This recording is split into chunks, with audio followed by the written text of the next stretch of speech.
Welcome to Seagull Eagle, the podcast where two rivals meet, Crystal Palace and Brighton, where two clubs meet and neither listens. This week at Palace, a heavy defeat to Man City suggests our eyes are only on Europe. Then, a 2-2 draw proves the point. This week at Brighton, we were so close. Europe at our fingertips, but we have to wait another day as we lose at Leeds. We discuss all of this and much, much more, because this is Seagull Eagle!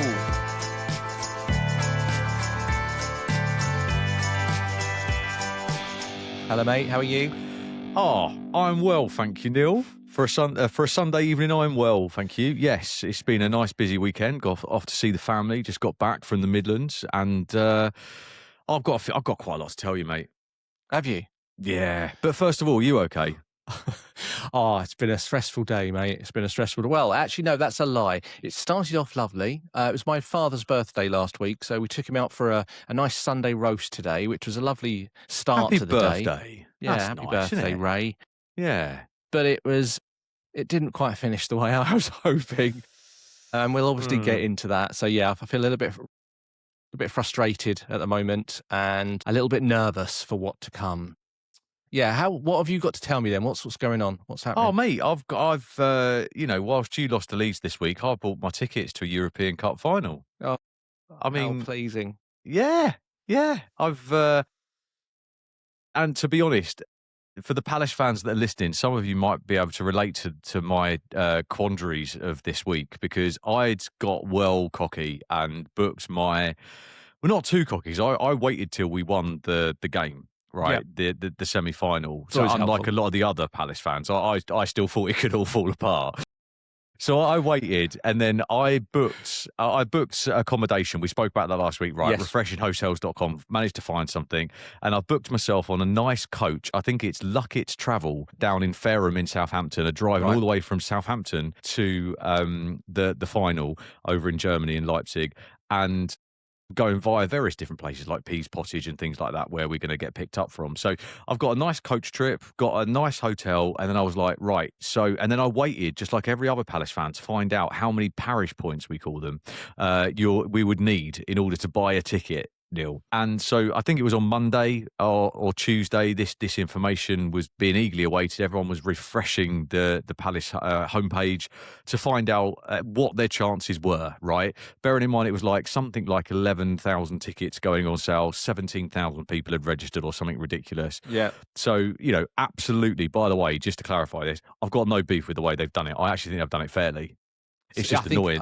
I didn't get whatever way points, you do it. Yeah, whatever way you do it, it's going to be difficult, isn't it? Of course. And what they did well this time was they prioritised, it's like if you've been to 7 away games in Europe, you're guaranteed a ticket, right? And then it kind of went down from there. And it was like, yeah, great. Anyway, I looked at that and basically went, yeah, I don't know if I'm going to get a ticket. Oh, really? Because obviously I went for years and years and years, and then we started going again 4 years ago or something. So I'm still on the kind of the brim of being able to do great things. One season ticket away, I think, again now. Anyway, so I went early and decided I was going to go on the UEFA website and just buy a ticket, right? So I bought one in the middle.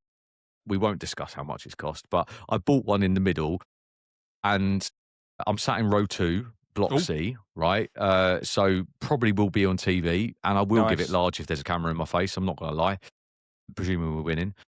And anyway, yes. So, and then on Friday, of course, the inevitable happened. I got an opportunity to buy a ticket, didn't I? And then a ticket for a quarter of the price, right? Bearing in mind I had to buy 2 as well, right? And then not only that, Neil, there was then another message that went out yesterday to go, for those who haven't been able to get a ticket, don't worry, we've managed to get a further allocation. And then later on in the day, they went, oh yeah, we got some more tickets as well. So I'm pretty much sure they're still for sale, probably for 50p now. So yes. Anyway, I did think about doing that thing, like where you go, oh, I'll resell it back and then I'll buy the cheaper one. Yeah. And then we went. I was talking to Harry about this and went through various different scenarios about us going with 4 tickets and not being able to sell the other 2, or us ended up selling all 4 by accident and end up with nothing. So we decided to quit while we were ahead. Yeah, I don't blame you. And don't live take off the of risk, mate, and live off of Pringles and cheese sandwiches for the rest of the year.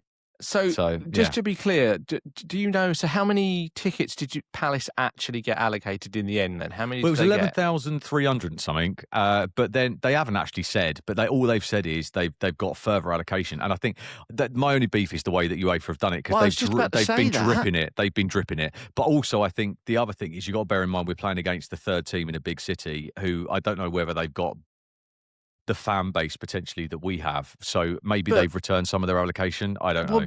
Maybe, but then the stadium. I was just googling it. Stadium holds 47,800. Yeah, but bearing in mind that they did a like a lottery, like you had to register 6 weeks ago or something for ballot. just. Yeah, that's it. Yes, that's the word I was looking for, Neil. A ballot. You had to register 6 weeks ago or something to be able to see if you got a general ticket, a general admission ticket. So I think the idea was that both sides would be general admission, and then you got your fans first sides behind the goals. And then what they're now doing is they've now given us extra allocations of the corners at the top and all the other bits and pieces, lots of which they're saying are restricted view, which everyone can't quite work out how it's restricted view.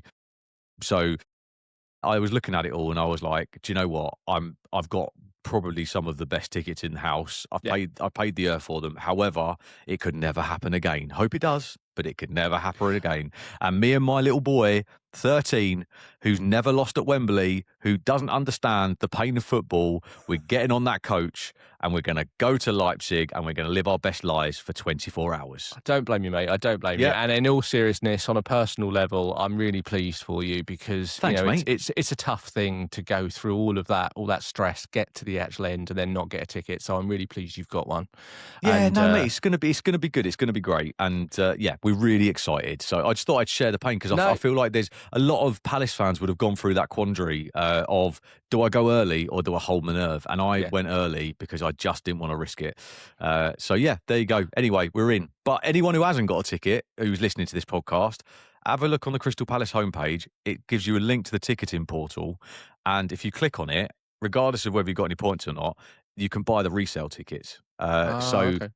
There are tickets that keep popping up on a daily basis. And by then, mate, they probably would have done another couple of thousand allocation. So, crack on. I reckon if you want to go, you could probably get a ticket. Yeah. That's amazing. Well, look, just on that point of the Conference League final, it's probably just worth noting, and I'll say it again later in the pod, but from our perspective here, we're obviously recording this on Sunday evening, just after all the games for the second to last games of the season for everyone. Yeah. And with schedules, with the last day of the season, with the Conference League, all those things going on, we've decided that our next pod will be after everything finishes. It makes more sense. It's a big move, Neil. It's a big move. It's a big announcement. There's lots going on, isn't there, mate? And we probably just need to get through all of that, all that stress, and hopefully joy for some of us. And when we'll see what goes on, and we'll pull this pod together, the next episode after, therefore, the last day of the season and the Conference League final. Yeah, so once you've recovered from the next game, you might need to take a moment, and I might need to take a moment after either winning or losing the cup final and being on a coach for 27 days on the way back. So I definitely think we all need to just take a pause and have a look. And also, let's not forget, right, I was thinking about this this weekend. At the beginning of this season, we made some absolutely audacious and outlandish claims, one of which I think I stated that Mateta was going to be the top scorer in the league. And there was all sorts of other things. Yeah, it's funny you say that. I was thinking about that the other day. So our next episode, we're going to have to go through what our predictions were and see who got them the closest, I suppose. But I think the only downside to that, Neil, is we are actually going to have to listen to that episode again ourselves, very embarrassing, and work out what was going on. I do think I might be wrong here. I think I might have got the relegated teams correct though, because I'm pretty sure I was after West Ham at the start of all of this. Well, we'll see, mate. We'll see whether it happens or not. Obviously, they've just got spanked today, so So They did. we shall see. But yeah, we'll go through all that as well, and you can see if who got it more wrong. I think is probably the correct thing to say. Well, listen, let's go through the games. Let's try and rapidly push through them as much as we can, because there isn't really much joy to talk about for either of our teams that much. But we'll go back in time and start with Palace, if that works for you. And last Wednesday, the 13th of May, they took the trip up to the Etihad against Man City. Yeah. The game in hand that you've been talking about all season, about this game in hand. Don't worry, we've got a game in hand. Yeah, I think. How did that go, mate? If you remember correctly, Neil, I think I've stated on numerous occasions that it's a game in hand in reality, but it's not really a game in hand, was it? We know what no Palace fans were really counting them points, especially not in our current situation. No. I think if we were fighting for relegation or a European place, we might have tried a bit harder. Yeah. But yes, 2 weeks this game was before our biggest game ever, potentially. We headed to the Etihad. And obviously, don't forget, Man City got a lot to play for. Everybody knows that, for that Premier League title. City needed the win to keep the pressure on Arsenal. For us, the bigger picture was obvious. Keep performance levels high, manage minutes sensibly, and avoid injuries ahead of the final. Glasner made 4 changes. Lerma and Hughes came into midfield. Pino and Mateta returned as well. So he's trying to keep a competitive team, but also just kind of manage their minutes, I think is pretty much what he's saying. And obviously we saw that against Day, which we'll talk about later. Notes here to mention Mr. Mark Gahey, who faced Palace for the first time since his move to City in January. Also note to say that he's the first ever person to win the FA Cup twice with 2 different teams back-to-back, and also be knocked out and win in the same time as well. Yeah. So yes, it was nice to see Mark Gahey there. And despite the final scoreline, I think it wasn't one of those games where we got blown away from the first whistle. In fact, in the opening half hour of the game, Neil, we were arguably the sharper side out of the two. Dangerous in the break, disciplined without the ball, creating the better openings. I actually thought, hang on a minute, we might get something out of this. Do you know what? In all seriousness, I actually agree with you. I think the first half an hour, it felt a little bit like the cup final last season. That sort of like, really, really sort of high potential on the break. And obviously you did have a couple of really good chances, one of which, didn't you get one disallowed as well at one point? I think early mate. on. I mean, we'll talk through it, but I think there were some early opportunities that I mean, this game could have been a very different game. Yeah. I think ultimately though, we were shown a bit of a, what's the word I'm looking for? Well, look, we were shown a bit of a lesson in class, is the truth of the matter. And I'm man enough to say that. There was in the second half, I think we almost applauded the third goal. It was like, okay, yeah, fair play, guys. Do you know what I mean? You crack on. We'll have another go at you again next season, kind of thing. Yeah. Anyway, look, first half, yes, within 2 minutes, I was sat there watching it, and Pino's diagonal ball sent Brennan Johnson racing through. Johnson squared to Mateta. Donnarumma somehow saved it, right? And the flag eventually went up anyway, but that was the Palace warning shot. That was Gus going, actually, we're going to have a go at this. And of course, all the Arsenal fans cheering Palace on as well. Really positive start from us. Pino then came close with a brilliant hold-up play from Mateta. Mitchell's cut back through to the Spaniard. And I think the effort went just wide, right? Just wide. So that's 2 chances within minutes. And then from the resulting corner, Hughes picked out Richards, I think it was, whose header just went over the bar. So already we were like, oh, hello. And then City dominated big time. In fact, we might as well have given them the ball to keep forever. But that lasted kind of for quite a long period and long spells throughout. But in the positive, though, as you said, it did have a little bit of cup final vibes at that point, because we didn't actually look too bad, even though we didn't have the ball. So we looked organised, we looked comfortable defensively.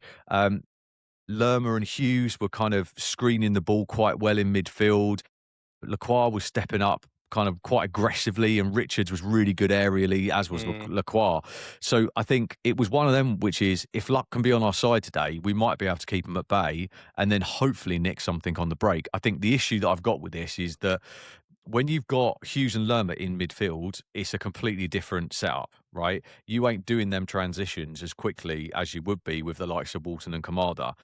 It's a completely different game plan. And because he's trying to rotate the minutes, we can't play that game against Man City with them two in midfield. It is not the same game. No, and ultimately, this is exactly the same thing we were saying a few weeks back, which is Palace now have got a different priority, and this was Yep. more about getting minutes in legs and making sure that no one gets injured, almost in some respects. Yeah, and I think also there's the pride thing though, isn't it? Which is we don't want to finish 17th. Like, No, I get you. On this game, we still had a realistic chance of potentially, we could have got into the top 10 actually if we won all of our games or whatever. You beat Man City, you go into it with a bit of a renewed thing until obviously you get to the Arsenal quandary, which we'll talk about later.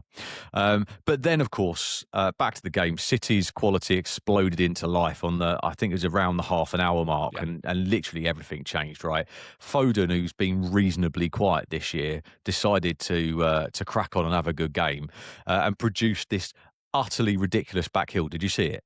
Yeah, I did.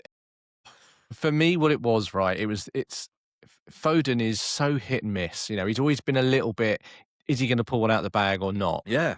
But that pass, it just shows the quality of the lad, doesn't it? Like, it didn't even look. He just knew what he was doing. He knew there'd be a runner, and there was Semenyo. It was fantastic. And the look on his face when he did it as well. He just knew how good. Like, you're just like, mate. Yeah. And you just knew it was going to go in as soon as you saw him, what he was about to do. And obviously, Semenyo finished low across Henderson. Henderson didn't really have a chance because I don't think anyone was expecting the assist, is the truth of the matter. Yeah. So 1-0 City, obviously, huge blow because I think, yes, up until that point, we'd competed with them brilliantly. Not in possession, but in terms of game plan, it was actually all going quite well. Yeah. Credit to us, though. I think, an immediate response came. Mateta squared it for Mitchell, and he's kind of smashed one goal bound. But again, for the second time in the game up until this point, we're nearly 40 minutes in now, Donnarumma produced another really good save to keep him in it. And then, of course, the further we pushed up, the more that we opened up the little spaces that they like to work through. And then the killer goal came shortly after. I think Guardiola clipped a ball over the top. Foden, again, involved and got his second assist. Marmoush spun brilliantly inside the box, didn't he? And I think Henderson got a leg to it, but it just, no chance. 2-0 before half time, and then you're 2-0 down to Man City away as well. Yeah, I think, again, for me, the little touch from Foden again, was brilliant. It's clearly he's not going for the shot. He's clearly just trying to put it back into the box, as it were. And again, Foden. I don't know what's with Pep this season. You think about Foden, beginning of the season, he was there. Yeah. He was starting in the 10. He was playing really well. And then he sort of just lost his space a little bit. And this was a game where suddenly he just turned up and he was the game changer, really, for the whole game. Yeah, look, absolutely. And then I think Henderson then produced an unbelievable save right before the break. I think it was Guardiola's header again, which kind of kept the scoreline respectable, shall we say, before half time. But again, if you look at the opportunities and look at that first half, it could genuinely easily have been 2-2 potentially, if it were not for their keeper pulling off some genuinely brilliant saves. We could have still been in it at half time, which is a little bit frustrating. And I think we probably would have been if we'd have fielded our first team. But anyway, we won't worry about it. I agree. Just a special note on the Henderson save. It was very, very good. It was, to be fair, it was very good. The reach to be able to get to it, I thought was excellent. Yeah, he's doing that quite often, actually, at the moment, to be fair. And then, look, the second half was a different story. Palace being completely outclassed by Man City. Still moments, though, when City got sloppy in possession and we made the most of it. I think Lacroix had made some big blocks throughout to deny Marmoush, I think, on one occasion. And then on the hour mark, Glasner made some changes that everyone expected, which was to bring on... Bearing in mind we'd got that far and that close, actually. Even though we were 2-0 down, we still played really well. And you still had Sarr and Wharton on the bench. And Strand Larsen came on as well. And again, for the second or third game in a row, they had an immediate impact. Strand Larsen tested Donnarumma from a tight angle almost instantly as soon as he came on. And then City gifted Sarr just this beautiful opportunity Bernardo Silva underhit the back pass. I mean, it was pretty much an assist, wasn't it?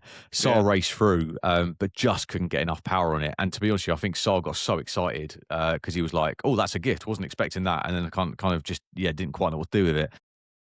And then Wharton's introduction gave us more composure, creativity, everything that should happen centrally, really, when you've got that guy on the pitch. And our best chance in the half, unbelievable outside of the boot pass from Wharton in Strand Larsen, who was running through. And obviously he then smashed it over. So even though they're, outclassing us, we're still having a go, which I like, right? Brighton have been known for this over the last, you don't know when you're beaten. And all this stuff, even when you are getting beaten, it just gives you that thing where you go, at least they're trying. Like, they are having a go, right? They're not just, And then, just before that, just wanted to point out something, because I know you wound me up about Jorginho Rutter, but Kamada did get booked for a dive as well, if you remember. He tried to go down in the penalty box, which I thought was a little bit, bit ridiculous. Just saying. Well, yes, you are right. I do think that he could have stayed on his feet. I think there was contact. Not enough for a penalty, but there was contact. I think that potentially he would have gone down, actually. I think he would have gone down under the contact. However, he did make a meal of it, which is why he got booked. And his face at the end of it looked like a naughty school kid, and it was quite funny. It's a very good point, yeah. So there you go. Anyway, more of them have gone against us than the other way this season, let's be honest here. So I think he's all right to have a go with 2 games to go. And then, I mean, look, that probably summed the night up, really. Decent moments, encouraging build-up, but lacking the clinical edge that obviously City had, right? And I think it was one of the ones where in the build-up to the game, when I was watching it on Sky Sports, it was... They said they would, the commentators were like, "Oh, Man City, they fielded a weakened team," and the other commentator was like, "Hang on a minute, that's still £480 million worth of players on, like, even though you've got Haaland sat on the bench, like, you're still nearly, probably over 500 million actually in this day." Unless they're literally playing the under-20s, they're not going to be a weakened team, are they? So honestly, it's just utterly ridiculous. And then obviously we've got, you got Wharton and Sarr sat on the bench, and it's one of them. I think, and then on the 84th minute, Savinho wrapped up the game. Shirky slipped him through, calm finish across Henderson. But again, that's because we were pushing up, trying to get back in the game. And then Kamada nearly grabbed the consolation, curling effort behind John Stones. But I think, look, all in all, we were clearly approaching this game with the final in mind. I think midfield rotation did help. But as I said earlier, the whole Hughes and Lerma thing, every time they play together, the same thing happens. And I like the players, but in that system, you can't have them together if you want to do that quick transition and all the other bits. Palace defended really well, compact, and we did break quickly. And Johnson, whilst I'm still not convinced about this guy, he did have a few moments where he did break quickly and all the other bits and pieces. I just still don't think he's trying hard enough, but we'll talk about that later. And then I think, as I said, 30 minutes, our game plan did work, but Foden's pretty good, as is the rest of the Man City team. And they've got probably a little bit more to play for in this game. So there we go. Let's move on, I think, really. Yeah, fair enough. I think the other thing to consider here is, right, we're not facing relegation. No. We can't beat our all-time points total. All we've got to play for, truthfully, is a bit of pride in the league. And, I mean, probably means quite a bit of money from 17th to up to 12th or wherever, so where we should be. So we ought to try a bit harder in the league. But keep everyone fit, which we actually did for that game. And we got through it. Respectable 3-0 loss, but we tried. Fair enough. Yeah. Where should we go next? Should we go to Brighton? Well, I mean, it's just happened, Neil, and I'm sure that you're probably still processing it. I'm honestly trying my best to be as professional as possible, Andy. Well, it'd be a first. I don't not today. I don't want to turn this into Arsenal TV or anything. So, okay. So we obviously played Leeds today away. Everyone knows the score at the end of it. It was Leeds United 1, Brighton / Albion 0. And let's start with the lineups. Lineups were pretty much what everyone was expecting to see because we had the news in the week, the sad news that Karu Mitoma was in fact injured for the rest of the season. And even worse news on a personal level for him, he was left out of the Japanese squad to go to the World Cup.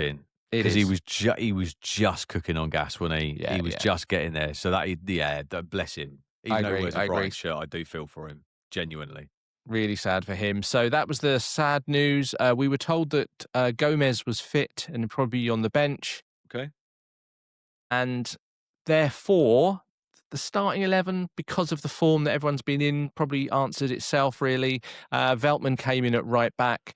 We pushed Kadioglu up to the right wing where Minte would normally be, and Minty was pushed over to the side where Mitoma normally is. So ultimately, it was pretty much a similar team that finished the last game against Wolverhampton. So we go into the game, and as I say, I'm not going to sit here and go minute by minute or talk too much because actually the stats probably answer. If you just literally go onto the BBC Sports stats and look at everything, it does the job for me, really. And what I will say about it is the overall feeling, I would say, after the game and during the game is that it felt like Brighton were trying not to lose the game rather than trying to win the game, if that makes sense. It was a little bit more cautious maybe than we normally are, I would argue.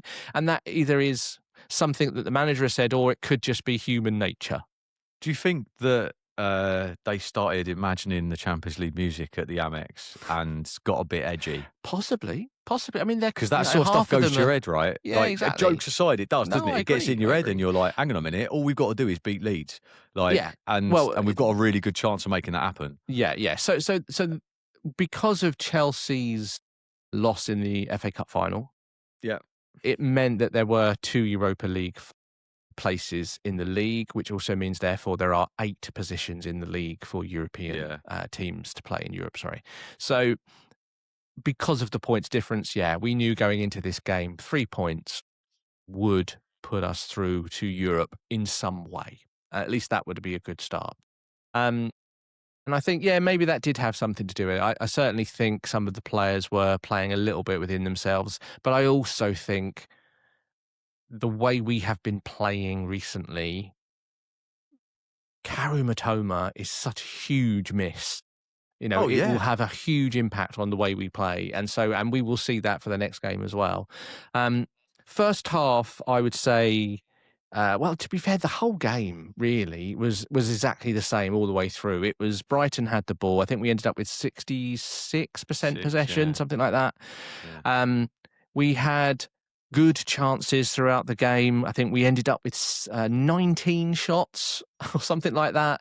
8 half of them, you go. See, half of them almost were on target. We had like almost 40 touches within the box. Leeds did not have a single shot on target until we gifted them it in the 88th minute, I think it was, or whatever it was.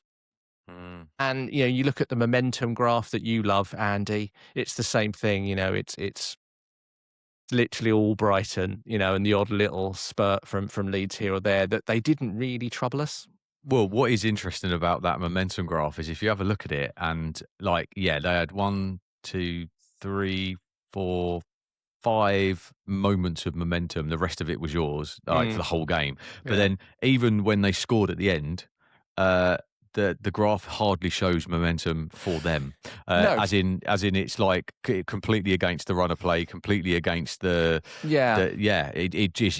it looks like a bit of a freak goal. So I think so. I think if I talk about generally the chances that we created in the game,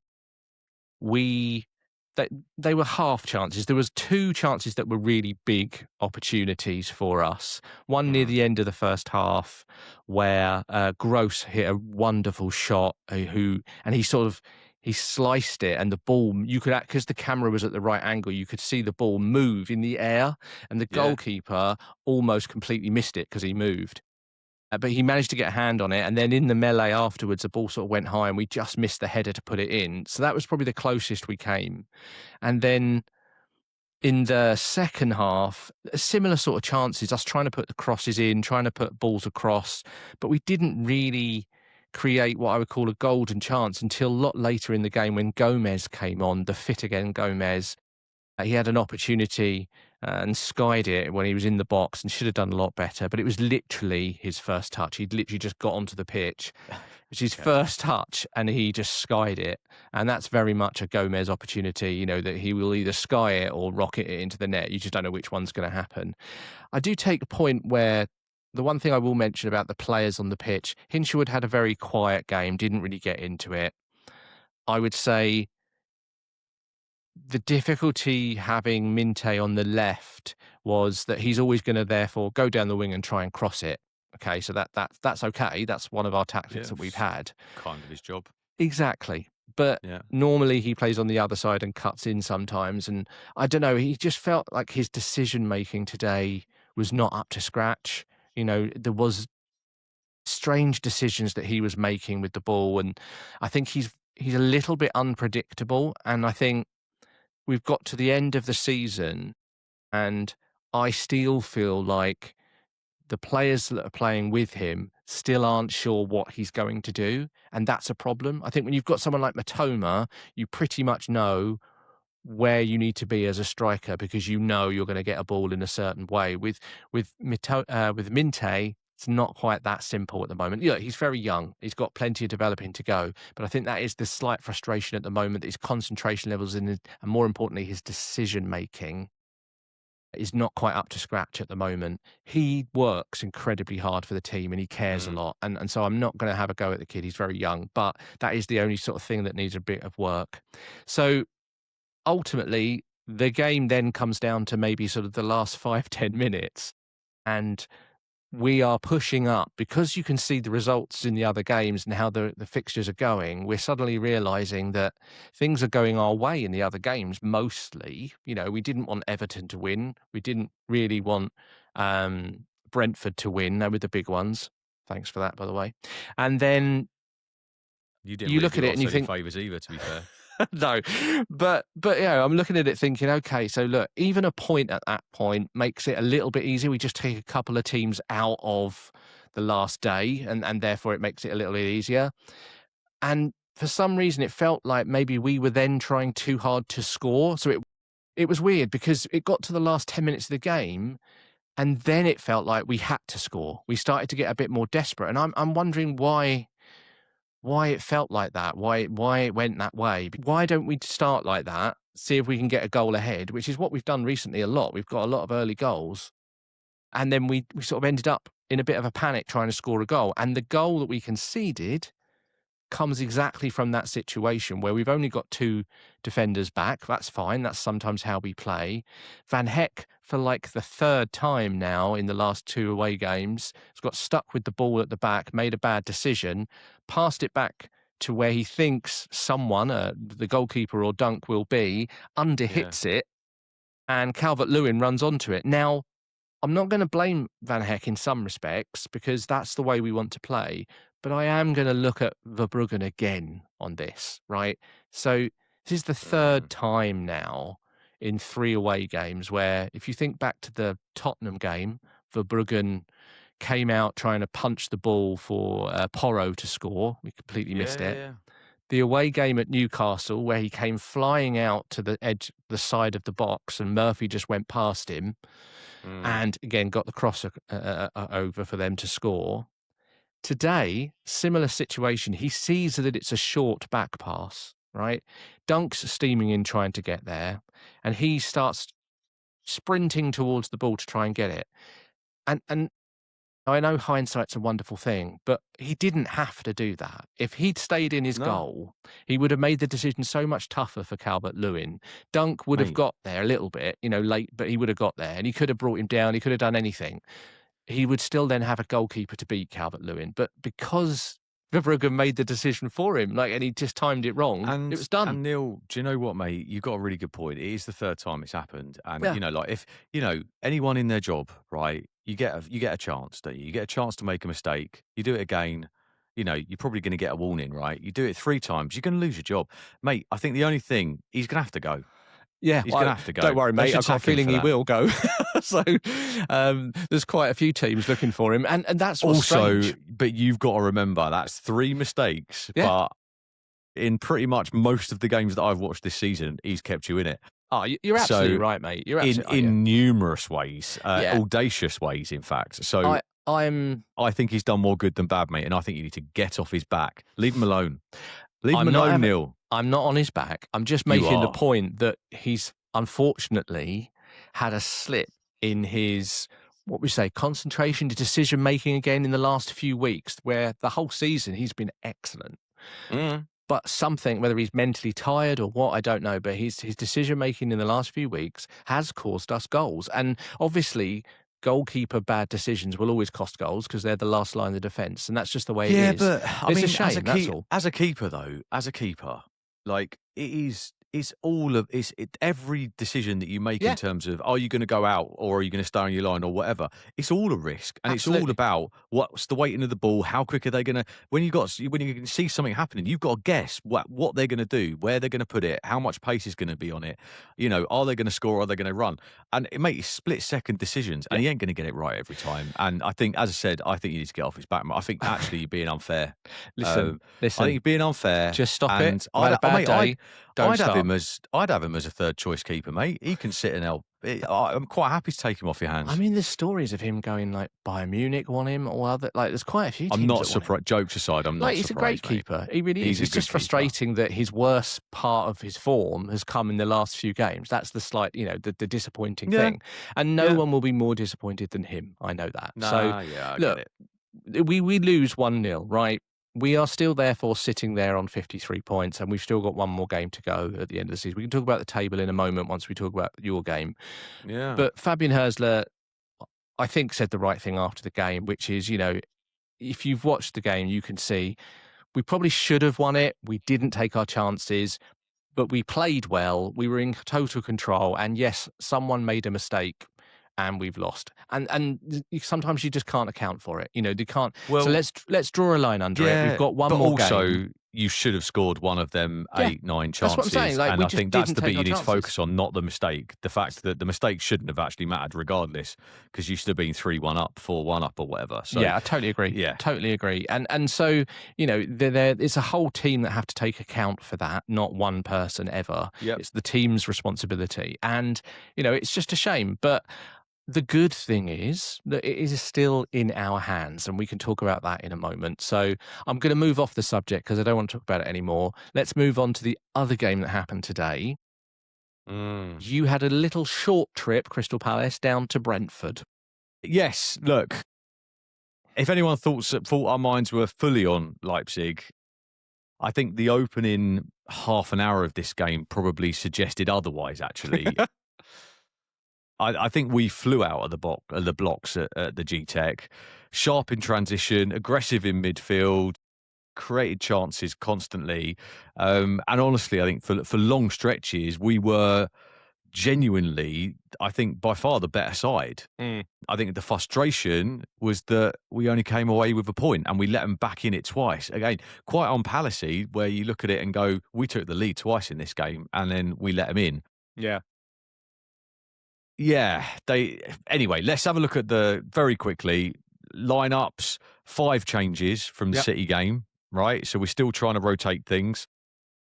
Glasner carefully kind of managing the minutes ahead of that final. Wharton returned in midfield, so he started and no one really expected that. I guess the one thing that Glasner's got up his sleeve is that everyone knows that he's going to be rotating, but which way round's he going to do it? Who's sitting on the bench and all that? So I think that's probably the mind games that he's trying to play with this. Kamada also came back in the side. Mateta started on the bench. Strand Larson lead the line initially. And then Richards and Lerma were also kind of preserved early on into the introductions. Pino once again looked quite lively, and I like that. And he was quite energetic in the forward line and all the other bits and pieces. So first half then, dream start, right? Just under 4 minutes. Sarr burst into the box and Keller came charging out. And the referee originally kind of like waved it on, didn't he? And was like, no, it's cool, no, it's fine. And then quite rightly, Neil, when there's an injustice in the game,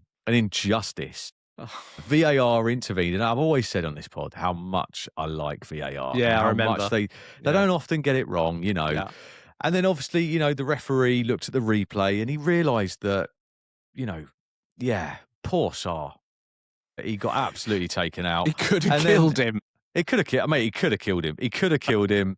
And then obviously the referee practiced his rehearsed speech on the microphone, and explained to all them Brentford fans who are eagerly listening to find out what had happened. Exactly how badly Keller had hurt Sarr in the box, and therefore the only just and right thing to do would be to award the mighty Crystal Palace a penalty in the 4th minute. Get on with it. I mean, we can't argue with this one, can we? We can't argue with this one. Do you want me to argue with it? Or Yeah, go on if you want. I know you are going to. No. It's just one of those that's a frustrating thing because it's modern day football. When you look at it, it's like there's hardly a touch. It's not really. The ball's probably even going out. The thing that frustrates me about that decision is it's very similar to one that we had earlier in the season that went against us at the Amex. And I won't go over it, but there are just those decisions that get made through the season that all you're asking for is consistency. And that sort of one is like, it's really soft. But if they're all like that and they all get given, that's fine. But when they don't, that's the frustration. Obviously, I'm arguing for the right side here because obviously I wanted it to be a penalty. But I guess if you look at it, the positives in terms of VAR getting it right were the keeper did dive in the path of Sarr as he was running and did get a touch on him. There isn't a doubt on that. He did get a touch on him and he did go down. Yep. The question is, did he go down enough for Sarr to go down? Sarr didn't actually look like he made too much of a meal of it afterwards. Afterwards he looked like he'd been shot and obviously, needed urgent medical care. But I think on the negative of it, it would be argued by most Brentford fans, and probably quite rightly, that the ball had already gone past that point. But also, the keeper still went for it and missed the ball. So I think that's the reason why, regardless of whether Sarr was through on goal or not, the keeper did get in his way and clip Sarr. So I don't think you could particularly argue. I think as I said to you earlier before we started recording, mate, there's been a lot worse ones than that. Oh, God, there. I can't argue with that one. Yeah, absolutely. Just one little note on the penalty, by the way. Yeah. I don't know if he does it all the time, but it was a no-look penalty. I love that. Didn't look at the ball once, just looked at the keeper. Something about that I just love. It's so cocky. I think it's great. Not only a no-look penalty, but a no-run-up penalty. Well, yeah, steps up. He just one step. Just literally one step kick, done. Yeah. And I mean, he's done that a few times for us. He's also done it for Senegal a few times as well. Yeah, it's just fun to watch. I remember when Ivan Toney used to do it. It's just something that just looks very cool. And that man can't stop scoring at the moment, right? So, long may it rain. Anyway, 1-0 Palace. And I'd be honest with you, I was quite shocked about this. Wasn't expecting it. I thought he'd play the under-21s again or whatever. But anyway, yes, 1-0 up. And actually, things are looking good, aren't they? Things are looking all right. And I think after that, we absolutely dominated the game. Like Muniz forced a brilliant save from Keller in the near post. Sarr then nearly doubled the lead. Really sharp finished. Cracks off the woodwork. That's the first of 2 times we're about to hit the woodwork. Brentford could barely get out at times in the game there. Strand Larsen then came painfully close. Brilliant pass from Sarr. Shifted onto his left foot, I think it was, and curled an effort that hit the post. By the way, it's a Palace thing these days. We have to hit the post twice in every game. And that's kind of what we're doing.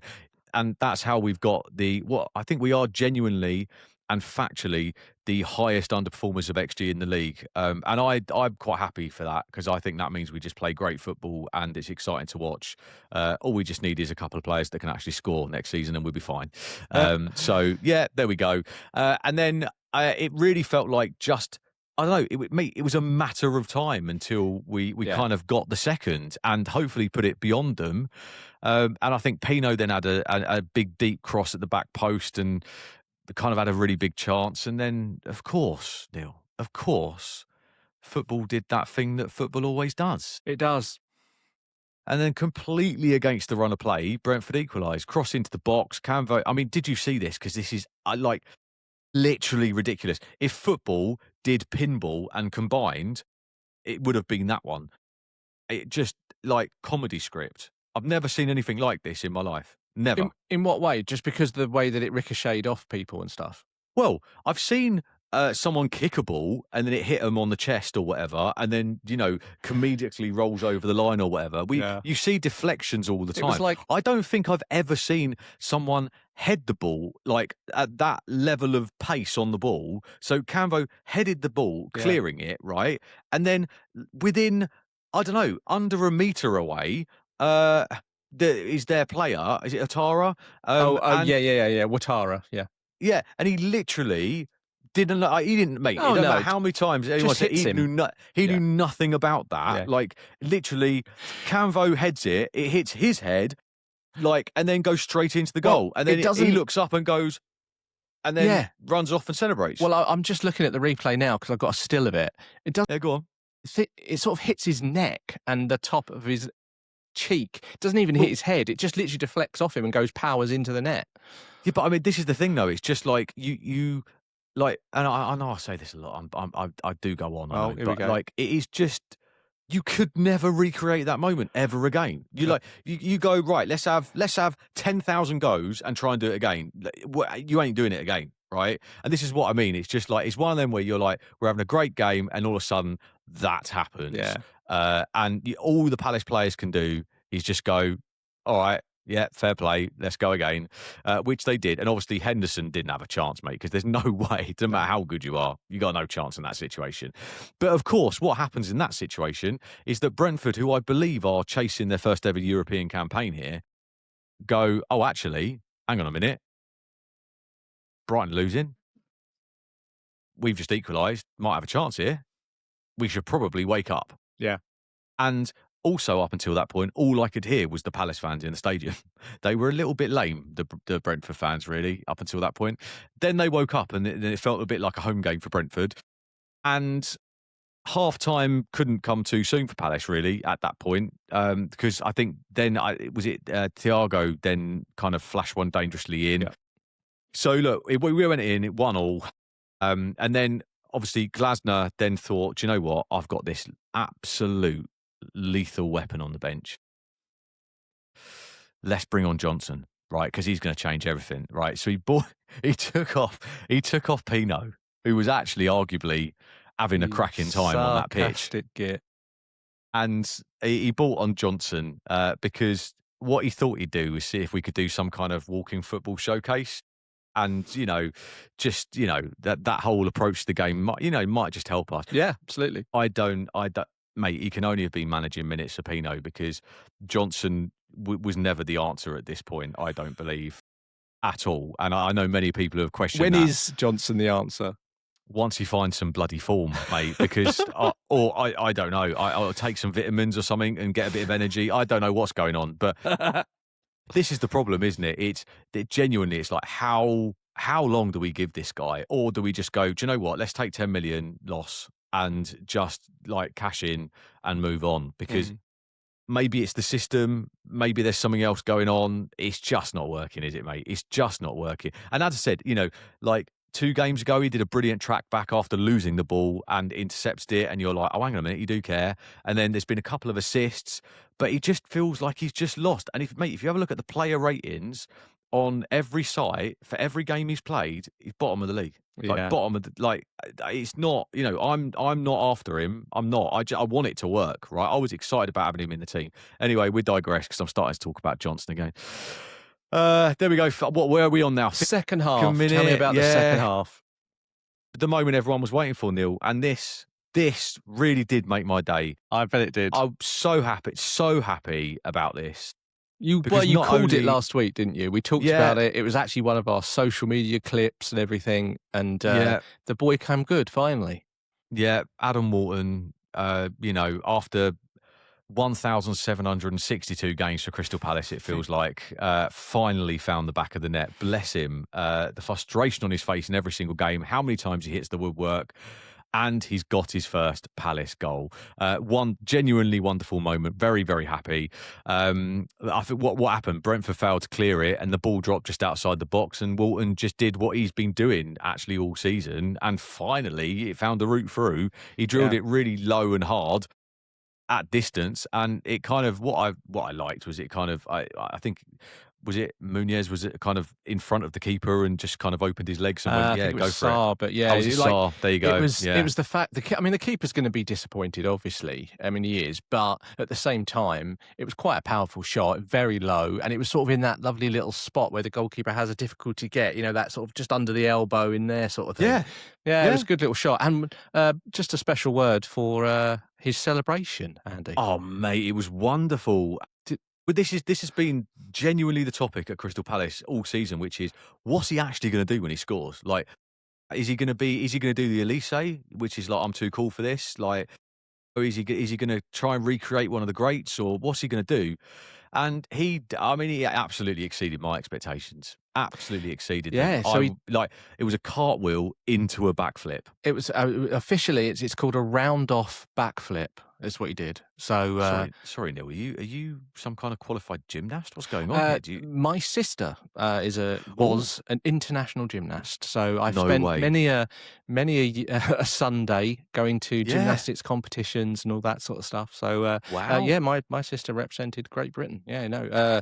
So so I know about gymnastics, mate. Actually, so yeah, they did a round off followed by it's like an open somersault, but like a backflip. Yeah, it was very good. Very good finish from Adam Wharton. For the people who haven't got a sister who competed for England, it was a cartwheel with backflip.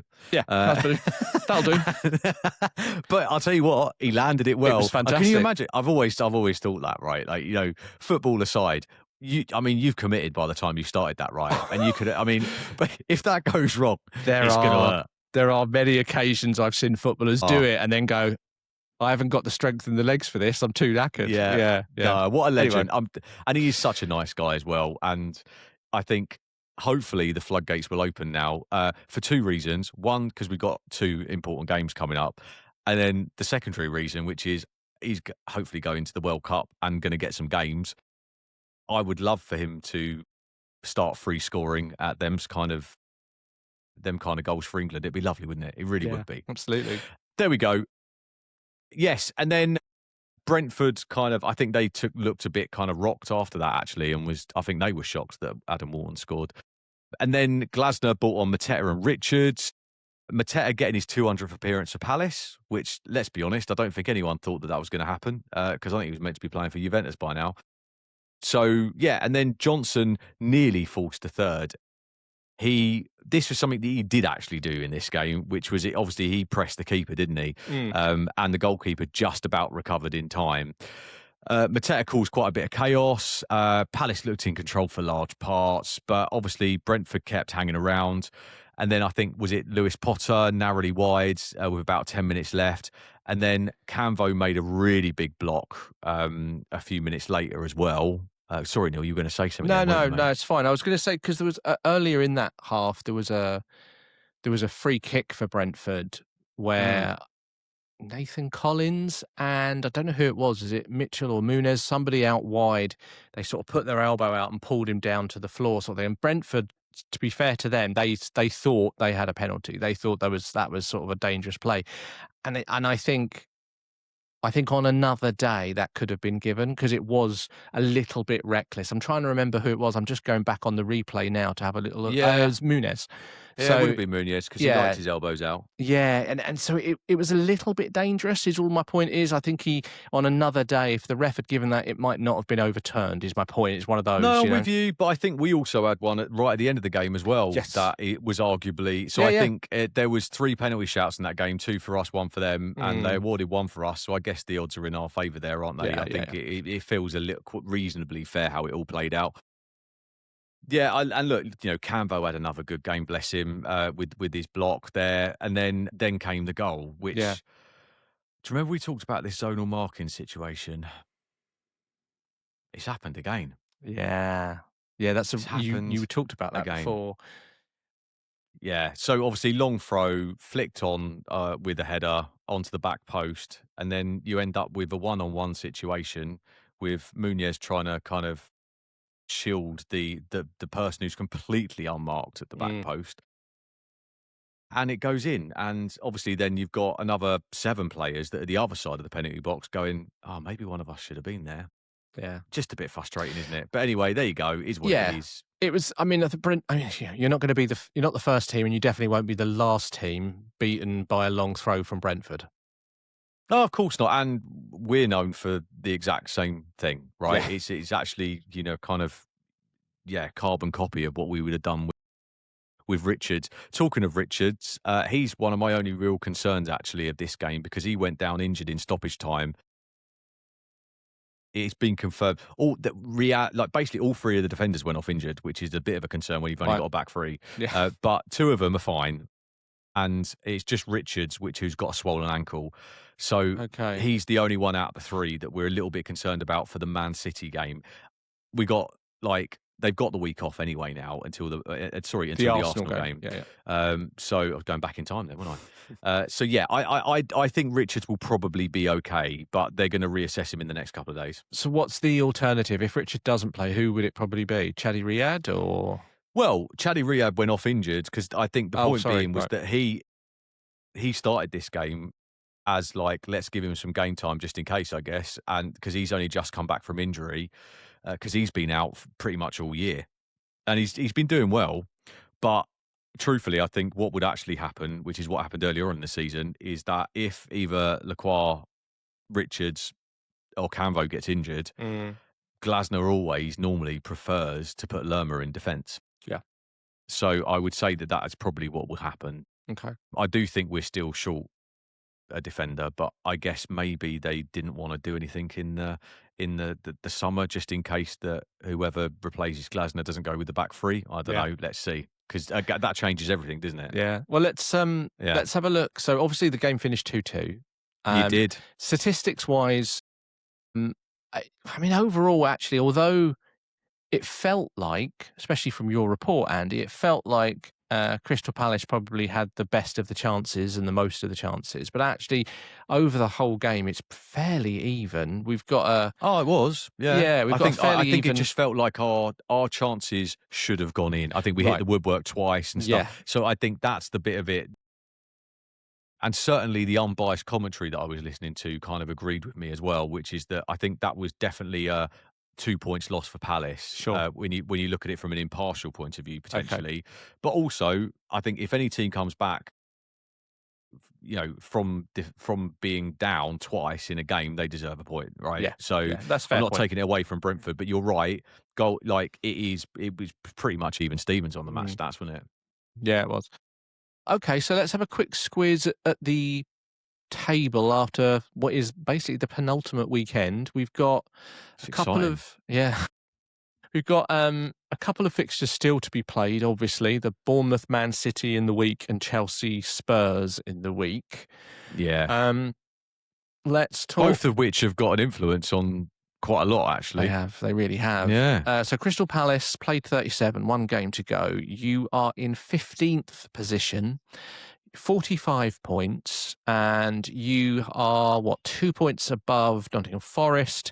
You're 2 points behind Leeds United. So ultimately, you can probably only get to, 14th, or as low as 16th. You're done. You're basically done. You've got the last game of the season against Arsenal, haven't you? I mean, it's basically the trophy parade, isn't it? I mean, at least you get that. At least you get to be there when someone gets the trophy and all that sort of stuff. Oh, mate, I've got front row seats. Genuinely, I could probably pay my mortgage off actually if I sold my ticket. I'm not going to, by the way, and never would. But there's been some big money banding around trying to get the view that I've got for a trophy parade. Well, Brighton had that when we had that when we were, I think, about third season in. I think it was the last season of Chris Hughton. We played Man City last day of the season and had all that at the Amex and stuff. It's good. It's a bit of fun. It's not bad when you've got no skin in the game. Nah, look, we're assuming that that's the way it's going to play because I'll be honest with you, I can't see us beating Arsenal on the last day of the season because also we've got 10 million up for grabs if Eze wins it. Yeah. And so, I mean, you've got 10 million up for grabs if Eze wins the league. You've got Arsenal, the fact that they're already ahead by 2 points. Yeah. And then you've also got the fact that 3 days later, we're in Leipzig with the biggest game of our lives. Yeah. But what has been said already, though, by Glasner at the end of this game, because he got asked, are you going to make wholesale changes for the Arsenal game? And he actually said, I'm going to field the strongest team that I can. within managing minutes. So what he has confirmed We'll is see. what he said is, because he said it to a couple of different reporters, but you kind of because what you have to do is kind of combine all the different reports into and kind of get the full picture, right? And in essence, what he's basically said is, I tried playing the under 21s against, was it Larnaca or AZ, Yeah. I think Yeah. maybe, and that didn't work very Yeah, well. It didn't fair go point. down very well. So I think he's not going to do that. Yeah. But I think what he will do is potentially, I mean, I would quite like to see some of these youngsters that have won some of the awards get a chance. You know, there's one of these the kids for the under 21s team, and he just won everything and scored like, you know, nearly 30 goals this season, and apparently just can't stop scoring. Let's give him a chance against Arsenal, right? That'll make his year, wouldn't it? Yeah. Right? You do tend to see that last day of the season as well when there's not much on things. Yeah. But we'll see. But anyway, so you've got Arsenal last game of the season. You're currently sitting in 15th. Best you can do is 14th. Brighton are one game obviously left. We are sitting in 7th position, 53 points. It's unlikely now that we will get 6th. Very unlikely, unless Bournemouth lose their next 2 games, which I just can't see happening. Yeah. I mean, they've got Man City next, but I mean, Man City, who knows what state they'll be in after the FA Cup final. And I think the last day of the season, I'm trying to remember where they go. I think they go, is it Nottingham Forest they've got, I think? Let's have a look. They do. Yeah, they've got Forest on the last day, yeah. Yeah, so I'm not looking up anymore, I think, is my point, after that loss at Leeds. I think that's realistic. Yeah, we're 1 point ahead of Brentford. We are 2 points ahead of Sunderland in 9th, and then Chelsea. And now Chelsea have 2 games to play yet, obviously. So they've got Spurs on Tuesday night, and then they go away. The only thing that's helping me here is their last day of the season, they play Sunderland. So Sunderland and Chelsea play each other. So I know both those teams can't get maximum points, at least. So that helps us a little bit. But the bottom line is we've got Manchester United at home on the last day of the season.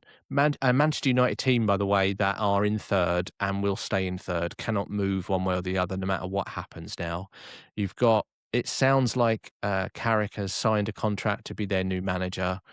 Everything is calm and settled. They've just won at home. I have heard, though, no, mate, I've heard that because he got asked about this contract and he said, and he wouldn't say a word, right? And it's only obviously speculation and hearsay that he signed this contract. I have heard there's a waiver at the bottom of that contract, which is that you've got to beat Brighton on the last day of the season for him to get the job. So there's a lot riding on it, mate. There's a lot riding on it. There's a ton riding on it, mate. And look, it's classic Brighton at the moment. Having said all of that, I'll use the Rory McIlroy caddy quote, which is, at the beginning of the season, I would have taken this to get to the last day of the season and have a chance of Europe. I would have taken, especially in February, I would have taken this. Mate, you just, look, it pains me to say it, and obviously I know that I wind you up and stuff, but you sat in 7th, right? And you were, and up until today, there was a chance of Champions League, right? I mean, how utterly ridiculous. And then now, like, I would assume that the percentage of you getting Europa League is probably higher than not getting. I reckon you're still probably, you still, like, the odds of you getting Europe are still higher than the odds of you not getting Europe, right? Yes, definitely. Yeah, it's around 80% or so. So, yeah, we have definitely got a very good chance. And we've got one game. We've got a good goal difference as well, which I think is important to say. Yeah. We've got a much better goal difference than Sunderland, a pretty 6 goals better than Brentford. We've got, so there are lots of options there. That means that if the worst happens, maybe we draw, or the worst is we lose even against Manchester United, there's still a chance that we could get Europe, which is why probably our probability is so high at the moment. So where have you got, so the lowest European space now will be what, 8th? So now, yes, correct. Because Chelsea did not win the FA Cup, there's an extra Europa League space in the league. So we've got 8th position. And what would 8th be? 8th would be Conference League. Yes. Yeah. Right. Yeah. So we have got Europa League, Conference League, or nothing, basically. That's what the options are come next weekend. And Chelsea and Sunderland play each other. I think the thing that, looking at me, is Chelsea, basically, at the moment, because although Chelsea are in their terrible form, but they have 2 games left. So if they And win both it's their games, they're up there. well, yeah, but also they can't. They cannot, after the position they've been in, not get European football. Yeah, Do you know what I mean? The pressure on them is exactly. massive. So all Brighton fans can do is be supportive of our team. Go there next Sunday, scream your heads off, support the boys, support the manager, and try and make sure that we get them over the line. If we win, we're in. Simple as that. That's the only way you can look at it. If we get 3 points, we are in Europe. Yeah, if you win, you're in Europe. Yeah. And what do the Palace fans need to happen so that the Brighton fans cry? So Brentford need to obviously win, Brighton and Sunderland need to win. Yeah, Brighton need to Yeah. lose. Brentford need to win. And then Sunderland or Chelsea, depending on how the Chelsea-Spurs game goes. But then you'll know what needs to happen. So everyone else needs to win, basically, is the answer. Because if everyone else wins, and Brighton loses, then we won't be in Europe. I mean, funny thing is though, Neil, who'd have said you were going to lose to Leeds? Yeah, that's what I'm saying. There's been weird results at this time of the season as well. Brentford have got to go to Liverpool on the last day of the season. As I said, Sunderland play Chelsea, and Bournemouth last day of the season are at Forest. Who knows, mate? Who knows? I think the only Poor good old thing, Tony Bloom though, because I mean, he's just missed out on the Scottish League. that was bless a him fix, on the last day. That's been awful. And I think, given the fact that that's just happened, and if Brighton drop out of Europe right at the last minute as well, I mean, the poor guy's going to be in tears, isn't he? So I'm going to back the boys, Andy. I'm not going to listen to your negativity. No, you do you know what? Trap. Jokes aside, I don't want it to happen, but I've got a feeling that it will, because I think you've set yourselves up brilliantly for it. Apart from obviously what happened today, you are in prime position there at 7th. So, I mean, it's everybody else has got a bit more pressure than you, actually, haven't they? So, I think I would say that there is a strong chance that,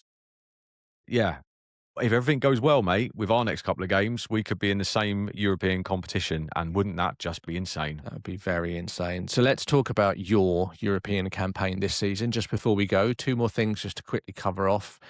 Yeah. 1, Crystal Palace's biggest game in their history. Do you count it bigger than the FA Cup final? I don't know. Would you? I'm not sure I would, but do you know what I mean? Like it feels prestige-wise to me. If I won the FA Cup, that would be like the ultimate. But it's incredibly important game. Well, I mean, it is a major European trophy, if Palace won their first ever major European trophy, that is the biggest game of ever, isn't it? Fair shout. Because we've already done the biggest. We've won a domestic trophy, so I think that is and the Community Shield. Did I mention that? No, and then so obviously, I mean, it would be. Neil, it is. It would be our biggest ever game, and I mean, let's be honest. If we win this, someone's going to be some kind of sketch artist is going to be going around Glasner's house to measure him up for the statue, aren't they? Because there is, I mean, that's surely got to happen with the new stand. There's got. I don't think as Parish a minimum, will like that. Well, I think look, if he wins it for us, I mean, let's be honest, right? Whether him and Parish fell out or not, Parish was man enough to go and sensible enough as a businessman to go, he could actually win us this, and therefore I need to suck this up. How many chairmen would have done that? So whatever stick Parish gets, I think he could quite happily walk past the statue of Glasner to get to the trophy room with these 3 trophies in that we've just, you go back 18 months. No one could ever have seen this coming. I mean, it's just phenomenal. So if he can get the 3rd one over the line, mate, and bearing in mind that is his last ever game for us, what a goodbye it would be. Yeah, I no, listen, mate, in all seriousness, I can't sit here and say I hope Palace win, but what I will say is I hope you have a good trip. I hope that Thanks, mate. You enjoy your trip. And what a spectacle it is for Crystal Palace to get into a European final. I just hope that Brighton can join you next season. That's all I will say. Well, this is the point, because if Brighton get in there next season, which is very much looking like you're going to get into one of the 2, right? So if you get in there, I wouldn't be cheering against you, right? Because no, exactly. I'd want you to have a good day out and you to experience it. Yeah. So I think that's the thing about this all. I think I'd much rather someone else won it because of the rivalry, but the fact that my mate's out there having a lovely time. Yeah. And you're the same with me and Harry. It's like Mate, it's a once-in-a-lifetime thing. Yeah. And, I mean, let's not forget, I was calling this the Mickey Mouse European Trophy and, I do remember. FC Farmer and, when West Ham won it, it didn't mean nothing, did it? But when you're in it, it means everything It's because very it's the important. biggest thing. Yeah, It's I important. totally get it. It's important. Any other business before we go? So I suppose, one thing I did want to mention, actually, if that's all right. Yeah, go on. Brighton and Hove Albion under 23s or under 21s. Oh, yeah. They won Premier League 2, which most people would probably know as like the old youth squads and the youth teams, the reserves, all those sorts of things. But Premier League 2 is a substantial trophy that now gives out to the under 23s every season. They play all the other teams in the league, etc. And yeah, Brighton Hove Albion this weekend beat Manchester United in like a playoff final, 1-0 at the Amex. So congratulations to them. It's great news for us as a squad and as an academy as well that we've got young players that are winning trophies. So yeah, congratulations. Boys. Congratulations. Well done. Yeah, Thank that's you. really good. And Something in the trophy cabinet. yeah, well, yeah. We probably haven't even got a cabinet. No, that's a lie because we do have trophies, just not We from need the a top new league. one, mate, so you can have a old one if you want. Thanks, mate. It's on Facebook Marketplace. Thanks, mate. Yeah. Appreciate it.